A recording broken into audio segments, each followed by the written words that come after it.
Hi everyone. I wanted to start doing a read aloud again, so I thought I would record myself reading a book to you guys so you can watch it, and then I will send you assignments based off of our read aloud so I can make sure that you are understanding the vocabulary and comprehending the book, which is understanding. So the book that I want to read to you goes along with project. It's called The Lemonade War by Jacqueline Davies. And I want to read the blurb on the back so you have an understanding before we read it. Evan Tresky is people smart. He is good at talking to people, even grown-ups. His younger sister, Jessie, on the other hand, is math smart, but not especially good at understanding people. She knows that feelings are her weakest subject, so when their lemonade war begins, there is no telling who will win or if their fight will ever end. And then it says, for a full hour, he poured lemonade. The world is a thirsty place, he thought, as he nearly emptied his fourth pitcher of the day. And I am the Lemonade King. All right, so I'm going to start reading this book. Chapter 1, Slump. And it defines slump. Slump. It's a noun, a drop in the activity of a business or the economy. Evan lay on his back in the dark, throwing the baseball up in a straight line and catching it in his bare hands. Thwop, thwop. The ball made a satisfying sound as it slapped his palm. His legs flopped in a V. His arms stretched up to the ceiling, and the thought that if he missed, he'd probably break his nose made the game just interesting enough to keep going. On the floor above, he heard footsteps, his mother's, and then a long, loud scraping, groaning sound. His mother was dragging something heavy across the kitchen floor, probably the broken air conditioner. A week ago, right at the beginning of the heat wave, the air conditioner in his mother's attic office broke. The man from Sears had installed a brand new one, but left the old one sitting right in the middle of the kitchen floor. The Trexies had been walking around it all week. Scrape. Evan stood up. His mom was strong, but this was a two-person job. Hopefully, she wouldn't ask him why he was hiding in the dark basement. And hopefully, Jessie wouldn't be in the kitchen at all. He'd been avoiding her for 2 days now, and it was getting harder by the minute. The house just wasn't that big. Evan had his hand on the railing when the scraping noise stopped. He heard footsteps fading to silence. She'd given up. Probably the heat, he thought. It was that kind of weather, giving up kind of weather. He went back to lying on the floor. Thwop, thwop. Then he heard the basement door open. Shh. Evan caught the ball and froze. Evan? Jessie's voice sounded echoey in the darkness. Evan, you down there? Evan held his breath. He lay completely still. The only thing that moved was the pins and needles prickling his fingers. He heard the door start to close. Long breath out. But then it stopped and opened again. Footsteps on the carpeted stairs. A black outline of Jessie standing at the bottom step with daylight squirting all around her. Evan didn't move a muscle. Evan, is that you? Jessie took one short step into the basement. Is that? She inched her way toward him, then kicked him with her bare foot. Hey, watch it, would ya? Said Evan, swatting her leg. He suddenly felt stupid lying there in the dark. I thought you were a sleeping bag, she said. I couldn't see. What are you doing down here? How come the lights are off? It's too hot with the lights on, he said. He talked in a flat voice, trying to sound like the most boring person on the whole planet. If he kept it up, Jessie might just leave him alone. Mom's back in her office, Jessie said, lying down on the couch. Working, she groaned, as she even said the word. Evan didn't say anything. He went back to throwing the ball, straight up, straight down. Maybe silence would get Jessie to leave. He was starting to feel words piling up inside him, crowding his lungs, forcing out all the air. It was like having a chest full of bats beating their wings and fighting to get out.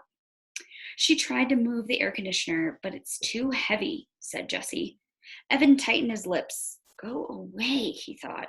Go away before I say something mean. It's going to be out all week, and it's going to be hot. Jessie continued. In the 90s, all the way up to Labor Day.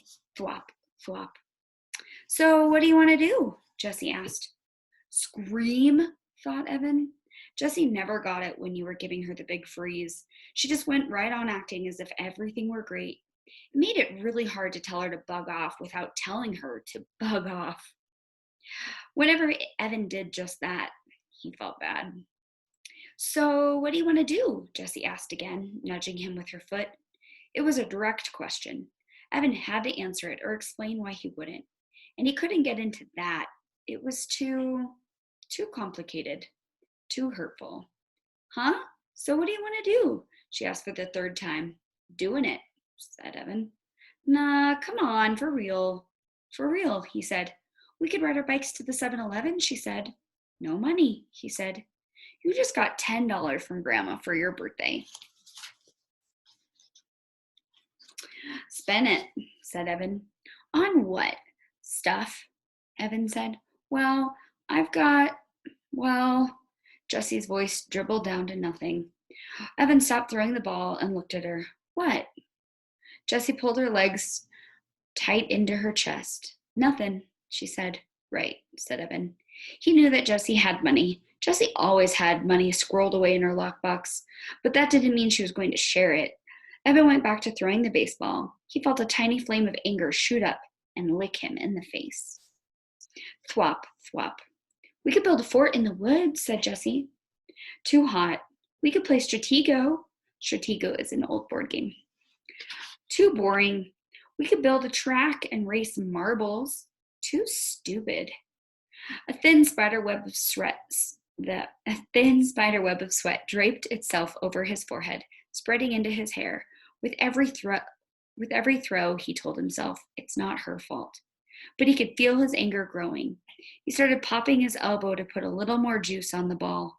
It was flying a good 4 feet into the air every time. Straight up, straight down. Pop, thwop, pop, thwop. The bats in his chest were going nuts.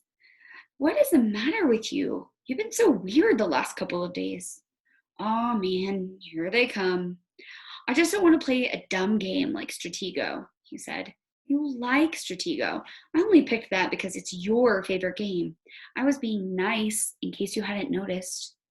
Look, there are only 6 days left of summer, and I'm not going to waste them playing a dumb game. Evan felt his heartbeat speed up. Part of him wanted to stuff a sock in his mouth, and part of him wanted to deck his sister. It's a stupid game, and it's for babies, and I don't want to play a stupid baby game. Pop, thwop, pop, thwop. Why are you being so mean? Evan knew he was being mean, and he hated being mean, especially to her. But he couldn't help it. He was so angry and so humiliated and so full of bats, and there was nothing else he could be. Except alone, and she'd even taken that away from him. You're the genius, he said. You go figure it out. Good. That would shut her up. For once. Evan watched the ball fly into the air. Is this because of the letter? Jessie asked. Crack. Evan had just taken his eyes off the ball for 1 second, just for 1 second, and the ball came crashing down on his nose.